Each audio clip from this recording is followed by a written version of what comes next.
বাংলাদেশটা পুরোপুরি নির্ভেজাল শয়তানে লোড। এখন এই নির্ভেজাল শয়তানদের মধ্যে কোনো ভেজাল নাই ভাই। এখন এই ভেজাল শয়তান যদি থাকতো তাহলে এত অন্যায় কিন্তু হতো না। মানে অল্প ভালো অল্প শয়তান, কিন্তু এখন দেখছি পুরোপুরি নির্ভেজাল শয়তান। এই শয়তানদের মধ্যে কোনো ভেজাল নাই।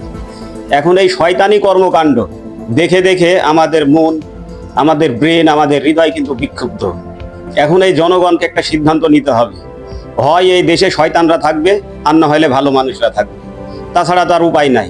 দিনে দুপুরে যেভাবে সাংবাদিককে হত্যা করলো, চাঁদাবাজির কারণে কিছুদিন আগে আরেকজনকে হত্যা করলো, সারা দেশে বিক্ষোভ মিছিল হলো, কিন্তু এর সুরাহা কিছুই হলো না। এই শয়তানদেরকে অ্যারেস্ট করবে, কিছুদিন পরে জামিন হয়ে আবার বের হয়ে আসবে। আসলে লাভটা কি হবে? তারা তো জানে যে টাকা দিয়ে সবকিছু কিনা যায়, টাকা দিয়ে সবকিছু পাওয়া যায়। তো এখন দরকার একটা গণবিপ্লবের।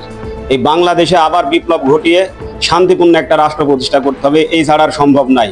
তাছাড়া সেনাবাহিনী, পুলিশ, গোয়েন্দা, যত রকমের সংস্থা আছে সবাই তো ব্যর্থ। সবাই শান্তি নিরাপত্তার কথা বলছে, সবাই শান্তি চেয়েছে, দুঃখ প্রকাশ করছে। আসলে এটা কি সম্ভব? তাই আসুন একটা গণবিপ্লব করে, একটা আদর্শ প্রতিষ্ঠা করে, মানুষের চিন্তা জগতের পরিবর্তন করে আমরা একটা শান্তিপূর্ণ সমাজ গঠন করি। সেই সমাজ গঠন করার জন্যই হিজবুত তাওহীদের আগমন এবং হিজবুত তাওহীদ আন্দোলনের আবির্ভাব। সবাইকে আল্লাহ হাফেজ। সালামু আলাইকুম ওয়া রাহমাতুল্লাহ।